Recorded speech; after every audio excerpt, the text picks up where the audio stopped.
La campanya d'excavacions que s'ha dut a terme aquest mes de setembre al costat del Castell de Mur, al Pallars Jussà, ha permès constatar que al segle IX ja hi havia un poblat a la zona.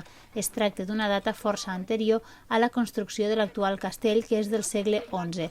La constatació s'ha fet gràcies a la troballa de restes de ceràmica que daten d'aquella època. Nosaltres pensem que sí, pensem que ja tenim ocupació en època, el que anomenem època carolíngia, que és segle IX, bàsicament, IX i principis del X. Per tant, la cosa ens va bé, no? Ens va bé.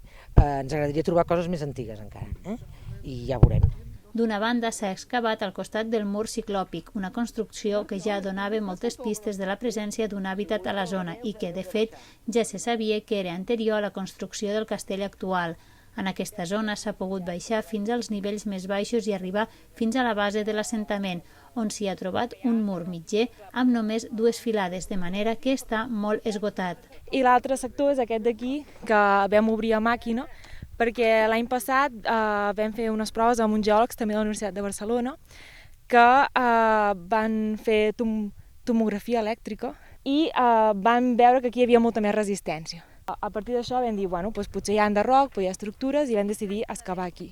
Les primeres 2 capes es van baixar a màquina, perquè era terra del camp i hi havia un enderroc molt, molt gran, i allà vam trobar aquesta cavitat excavada a la roca i a l'estrat, que pot ser o per ficar-hi una tina, o també per sitja, no sabem massa. No hem trobat materials, per tant tampoc no podem saber cronologia ni res. Ara, un cop fetes aquestes descobertes, l'equip haurà de decidir cap a on continuen les prospeccions. D'una banda, es vol continuar recollint informació per datar de forma més exacta el poblat, i de l'altra es pretén recuperar una part d'aquestes estructures i completar la patrimonialització del conjunt de mur amb la part d'hàbitat que hi faltava.